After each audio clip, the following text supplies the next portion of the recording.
మనుషులు చనిపోయినప్పుడు ఏంటంటే పొలాలతో కూర్చొని ఆ బుడదలు అనేది తీసుకుని చరిత్రలో ఈ ఊరి పేరు కూడా మీ పేరు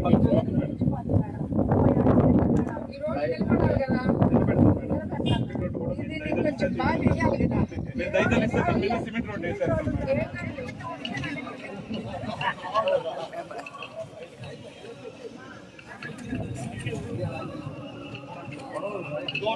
దూరంగా బాగా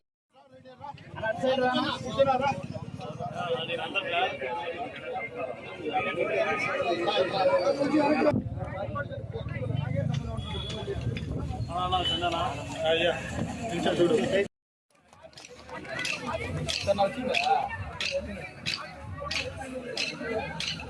మేడం మేడం ఫోటో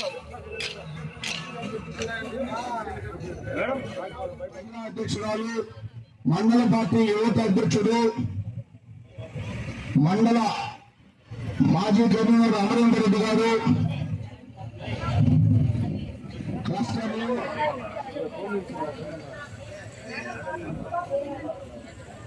అందరికీ నమస్కారం.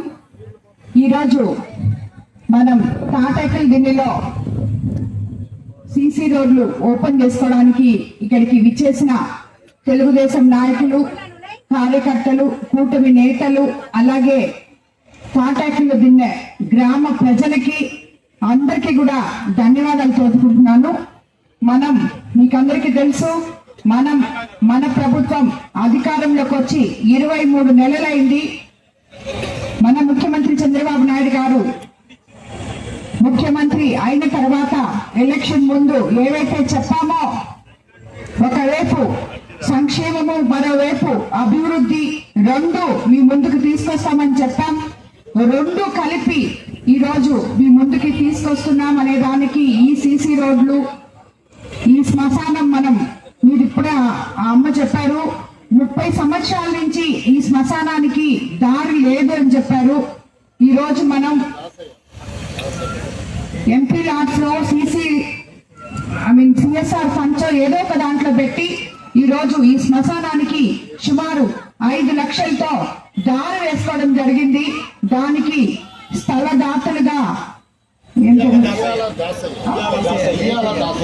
ఉయ్యాల దాసయ్య గారు చింత చిలుక దగ్గర స్థలం ఇవ్వడం జరిగింది. ఆయనకు కూడా ఈ సందర్భంగా ధన్యవాదాలు తెలుపుకుంటున్నాను. అలాగే ఈరోజు మనం ఈ గ్రావెల్ రోడ్ ని రేపు రాబోయే రోజుల్లో అది కొంచెం అణిగిన తర్వాత, ఎందుకంటే నేను ఇప్పుడే చూసి వచ్చాను, అది వర్షం వస్తే మళ్ళీ మీకు బురదైపోతుంది. అందుకని దాన్ని తప్పకుండా మనం సిమెంట్ రోడ్డుగా మార్చుకుంటామని, మార్పిచ్చి మీకు ఇస్తానని చెప్పి కూడా మీకు అందరికీ తెలియజేస్తున్నాను. అలాగే సీసీ రోడ్లు ఇప్పుడు ఒక 10 లక్షలతో మనం ఇక్కడ ఎన్ఆర్జీఎస్ నిధులతో సీసీ రోడ్లు ప్రారంభం చేసుకోవడం జరిగింది. రాబోయే రోజుల్లో డ్రైన్స్ కూడా ఉన్నాయని చెప్పారు, ఇంకొక 2 సీసీ రోడ్లు ఉన్నాయని చెప్పారు. అవి కూడా తప్పకుండా కంప్లీట్ చేస్తాం. తాటైకల్ దిన్నె ఏ ప్రాబ్లమ్స్ ఇంకా ఉన్నాయో ఇప్పుడే మనకి ఎస్టీ కాలనీలో ఒక వాటర్ ట్యాంక్ పోయిందని అక్కడ ఉన్న ప్రజలు చాలా ఇబ్బంది పడుతున్నారని చెప్పి ఇప్పుడే తెలియజేశారు. కానీ నీళ్ళైతే ఉన్నాయని చెప్పారు, కానీ దాన్ని అతి త్వరలో ఆర్డబ్ల్యూఎస్ వాళ్ళు ఏమైనా ఉన్నారన్నా ఇక్కడ ఆర్డబ్ల్యూఎస్ ఏఈ గారిని పిలిచి నేను తప్పకుండా కూర్చోండి, నేను తీసుకుంటా, కూర్చోండి. సో వాళ్ళందరూ కూడా ఆ ట్యాంక్ కోసమే వస్తున్నారు అనుకుంటాను. తప్పకుండా ఆ ట్యాంక్ అతి త్వరలో మీకు శాంక్షన్ చేపించి పూర్తి చేసి కూడా ఇస్తామని చెప్పి ఎస్టీ కాలనీ ప్రజలకు అందరికీ కూడా తెలియజేసుకుంటాం. పెన్షన్ వస్తుందా? మరి మీ పిల్లలు ఆగలేరా?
మేడం చెప్పింది పంపిస్తాను అమ్మా, మేడం పంపిస్తాను అప్లై చేయిస్తాను.